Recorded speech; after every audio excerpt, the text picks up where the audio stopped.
রমজান মাসে গুনাহ মাফের জন্য আমাদের কোন আমলগুলোতে বেশি গুরুত্ব দেওয়া উচিত? রমজান মাসে আল্লাহর কাছ থেকে মাগফিরাত লাভের জন্য সবচেয়ে বেশি গুরুত্ব দেওয়া উচিত তাকওয়া চর্চার ব্যাপারে। তাকওয়া চর্চা কি? তাকওয়া চর্চা হলো রমজান মাসে সকল প্রকার গুনাহ থেকে বেঁচে থাকার সংগ্রাম করা। আল্লাহ ভীতির চেতনা থেকে, যে আল্লাহ তাআলা রমজানে দিনের বেলায় পান করা, আহার করা, হালাল খানা, হালাল পানীয় এগুলো রমজান মাসে দিনের বেলা গ্রহণ করতে যে আল্লাহ নিষেধ করেছেন, তাহলে যেগুলো আল্লাহ নিষেধ করেছেন হালাল না, সেগুলো কত জঘন্য হবে।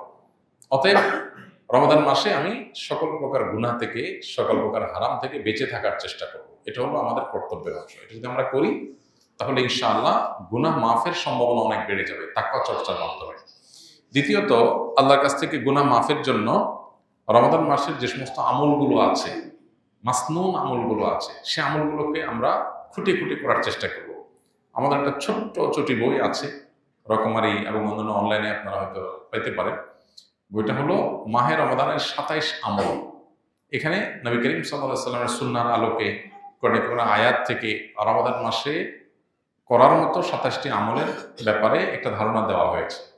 এই আমলগুলো যদি দিয়ে আমরা রমাদানকে সাজাতে পারি, তাহলে ইনশাআল্লাহ রমাদান মাস আমাদের গুনাহ মাফের মাস হিসাবে আল্লাহর কাছে গ্রহণযোগ্য হতে পারে, মকবুল হতে পারে। এটা আমার জন্য সুবর্ণ সুযোগ হতে পারে। আল্লাহ আমাদের সবাইকে রমাদান মাসে বেশি বেশি করে আল্লাহর কাছে গুনাহ মাফের আমলগুলো করার তৌফিক দান করুন। একটা বিশেষ উদ্যোগ রমাদান মাসে আমাদের থাকা উচিত তাকওয়ার পাশাপাশি, সেটা হলো দোয়া। আমরা প্রতিদিন যদি আল্লাহর কাছে চোখের পানি ফেলে দোয়া করি, আল্লাহ আমি গুনাহ থেকে যেন বের হয়ে আসতে পারি, আমাকে তৌফিক দাও, যেগুলো হয়ে গেছে সেগুলো মাফ করো, নিজে সঠিক সিদ্ধান্ত নেওয়া, নিজের ব্যাপারে শক্ত অবস্থান নেওয়া, পাশাপাশি আল্লাহর কাছে এভাবে কেমন একটা দোয়া করা।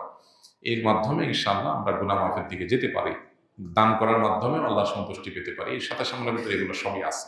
আমি সৌদি দাম্মাম শহরে ছিলাম, দাওয়া সেন্টারে ক্লাস করেছি। হাদিসের দলিলে রহি আছে, বুকে হাত বাঁধা রফে আদায় করাতে আমাদের ইমাম কয়েকজন মুসলিমদের উপর ক্ষিপ্ত, আমাদেরকে গাদা গর্দব ইত্যাদি বলে বেড়াইতেছে।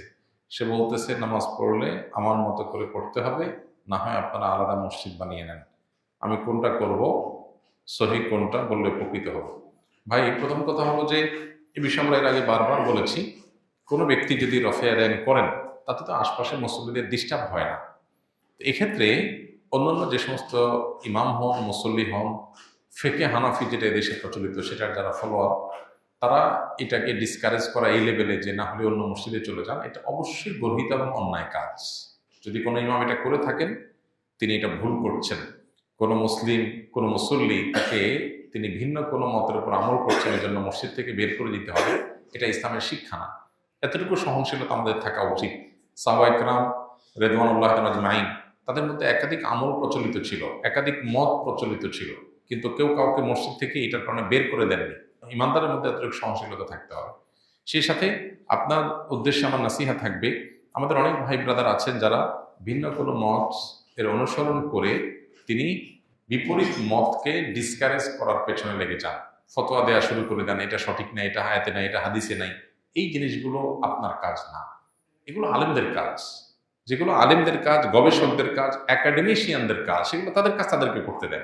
এখন আপনি সাধারণ মানুষ হয়ে নিজে আমল করছেন, যদি আপনি আলেমের ভুল ধরা শুরু করে দেন, ভুল ধরা বলতে কোরআন হাদিসের, আপনি যেমন এখানে বললেন যে সহিহ হাদিসে আছে, কোনটা না আছে, আপনি এই ডিবেট বিতর্কে যায়েন না।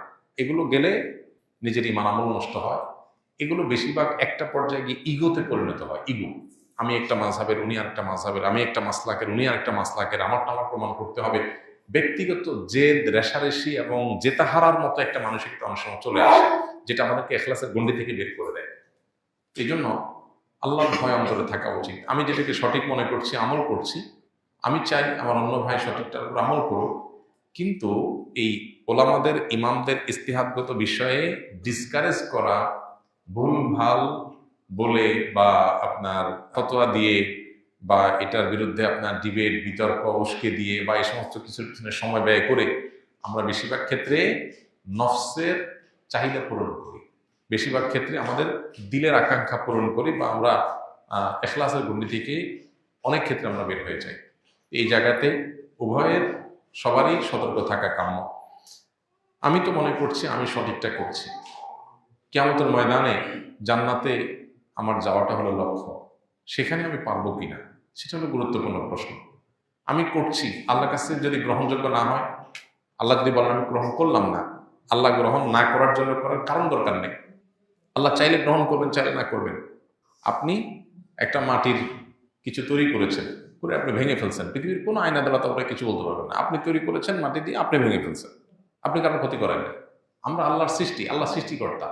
আল্লাহ আমাদেরটা গ্রহণ করবেন, করবেন না, জান্নাতে দিবেন, জাহান্নামে দিবেন, পৃথিবীতে সৃষ্টি জগতে কেউ তাকে জিজ্ঞেস করার নাই। লা ইউসআল আম্মা ইয়াফআল ওয়া হুম ইউসআলুন। তিনি যা করেন তার জন্য কোনো জবাবদিহিতা কারোর কাছে নেই। তাহলে আমার তো দিল থাকবে ভয় যে আমি কিয়ামতের ময়দানে আমার অবস্থা কি হবে। এখন আমি যদি সব বাতিলের খাতায় দিই, ফতোয়া দিতে থাকি, আর নিজেরা মনে করি আমি একেবারে জান্নাতি হয়ে গেলাম, এটা উচিত না। আবার অপর দিক থেকে যেটা বললাম, গ্লোবালাইজেশনের এই যুগে সারা পৃথিবীতে মানুষ ছড়িয়ে ছিটিয়ে আছে। একটা সমাজে একটা মাসআলাকের উপর আমল হবে, ভিন্ন কিছু থাকবে না।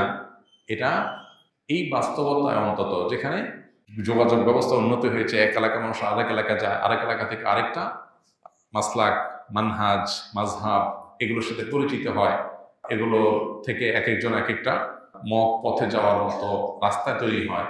এই বাস্তবতাকে সামনে রেখে আমি আমার মসজিদে বা আমার এলাকাতে এটাই শুধু চাই, এর বাইরে আর কিছু চাই না, এটা অবাস্তব।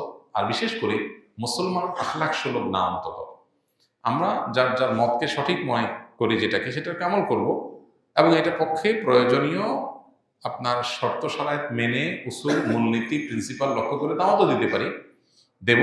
কিন্তু আমরা মুসলমান সুলভ আখলাকের গুন্ডি থেকে বের হতে পারি না। আল্লাহ আমাদের সবাইকে হেদায়েত তৌফিক দান করুন।